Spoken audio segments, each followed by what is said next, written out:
What's going on, guys? So today's video, I got the wife here and we're going to be reviewing the latest from Givenchy. Givenchy, gentlemen, Reserve Privée EDP. I just keep getting that name wrong and this is take number 5. Alright, so this scent was launched this year in 2022 and it's classed as an amber vanilla. I do have the dry down here. It's been there for the last 2 hours. And let's get the opening.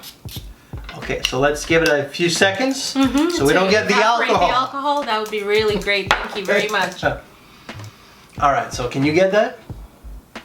Yes. And can you get the dry down? Is the dry down there? I do. All right, now let's kick it off. All right, so the top notes for this one here are going to be bergamot, with them being chestnut and iris, and the base is going to be whiskey, woody notes, and amber. So there's not a lot of notes. Babe, what do you get out of that? Do you get the bergamot? I'm not sure, but I get the iris now. Oh, that I realize I get the iris. Yeah. And the chestnut, and I feel like there's chocolate in there, even though you didn't say it. I can see that. Yeah, and I do get the amber and the whiskey. So you get the whiskey in the opening? Yeah, I know I'm not supposed to yet, but... No, it's different with everybody. But I get chocolate. Like, why am I getting chocolate? Okay. So for me, I do get that iris, and I get like a faint whiskey note in the opening. The whiskey is supposed to be a base note, but it's kind of like more in the opening, and the whiskey is not overly pronounced. It is there, but you also get like a chocolatey hazelnut. So I do get like that chocolatey hazelnut now that you mention it, but there's definitely that amber and also like a creamy woodiness to this one here. Would you say that this is like a sexy fragrance, a classy fragrance, a versatile fragrance, babe? It can be a sexy fragrance. Okay. Well, It's got more of a dessert feel to it. Okay. All right then. But if you were to say, like you said, it can be. What can be? What exactly does it make it maybe slightly sexy? I think it depends on the kind of date that you have. Okay. Yeah. So if it's dinner in a private setting, then maybe it would be more sexy. And maybe the dessert is... Oh boy. Okay. All right. Just saying. You're so bad. I know. But this is supposed to be like a gentleman's fragrance. Does it come across as a gentleman's fragrance? I think so, yeah. Yeah? Like, is like, hey. Yeah. So, does it have like a certain class or sophistication? I think the amber gives it that class and sophistication. Okay, alright. Yeah, it does. Would you say it's a very masculine fragrance? Or like modern day masculine is not exactly like your traditional masculine? Oh, so it is a masculine scent. Okay. I'm not sure if I would pull it off as a woman. Okay. There is something, as I keep smelling it, I know it's not in here, but I kind of even get a bit of a tobacco. Oh, interesting. Yeah. Very interesting. And I don't know if anybody's ever said that, or... Yeah, I have no idea.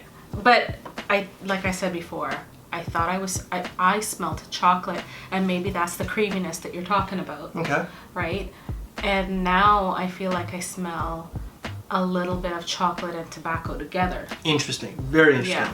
I wish that's like I don't get like the tobacco. I do get like the creamy woodiness. The iris is the most prominent note, but I wish that the whiskey was amped up a little bit more and lasted a little bit more on this.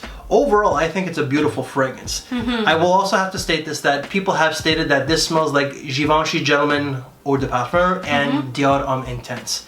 And in fairness, I have to agree. It's not 100%, but maybe like 80 to 85. So some people will state that this is a redundant release. It really depends on what your tastes are. I think it's a phenomenal release just because I don't have either or of those fragrances. Would you say that this is a winter fragrance? A spring, summer, fall? What? I say winter. I definitely would have to agree. So fall and winter. I really had to think about it. Really? Okay. I think that this might be a little bit too cooling for the summer, but if you want to wear it on a cooler summer night, then perhaps, but just be easy on the applications. Versatility, I think that this is a very versatile fragrance, meaning you can dress it down to something like this, to something that's even like very formal, like a tuxedo. Would you say, or was it more of an office fragrance, or like just a date night? No office. No office. All right. Not at all. Okay. Don't wear it to the office. She's very particular with her office fragrances. Very, very particular. It's definitely date night. Definitely. Date night. You can even wear that like to...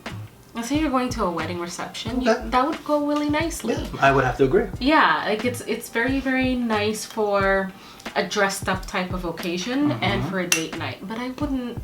And then again, you don't wear your dressiest stuff to work. You wear nice stuff to work, but not the dressiest things that you have, right? No worries. I would save that for those occasions. Longevity was fantastic. 9, 10, sometimes 12 hours. I'm not making that up, so it is an eau de parfum concentration. And what I like about the Givenchy EDP concentrations is that they tend to last longer than some of the other companies out there when it comes to the EDP. So definitely the performance has always been phenomenal with these Givenchy EDP concentrations. Price tag, this is actually available at the Hudson's Bay Company where I got mine for about $150 Canadian, and that did not cost me a dime because I ended up having a gift card thanks to the wife, so finally used that after, I think it was maybe 3 years. Oh my god. So in the end, babe, we're just gonna finish it off. Okay. Would you recommend this fragrance? Yeah, I would. I like it. Do you have any final thoughts, like as the smell wise? Has it changed a little bit? Now I smell more of the iris. Okay. Even more than before. Now, does that mean that you like it even more or less? Yes, I do. I like it. Oh, okay. Yeah. So it's one that you would recommend the gentleman out there? I would. All right, so we got a lady's take and my take, but her take is more important, guys, because that's what you guys are looking for. I think that this is not a redundant release, but if you do have DHI or Givenchy Eau de Parfum, or Givenchy Gentleman Eau de Parfum, then maybe you might want to skip this a little bit. But I do like the whiskey chord. They could have amped that up a little bit more, and as the wife says, she gets a bit of a chocolatey vibe. And maybe it's that's just because you planted that idea into my brain, but I kind of have to agree. Yeah. There is a little bit of a chocolatey vibe, and I do think that it's a little bit different than some of the other Givenchy Gentlemen out there. So guys, that is our take of Givenchy Gentleman Reserve Privée, okay? So if you like this very video, please make sure to give us one of these, as we really would appreciate it. If you want to see other videos that we've done together, whether they're reviews or smell rates, then check out the middle here. And we thank you for your time, take care, and we will see you in the next video. Thanks for watching, everyone.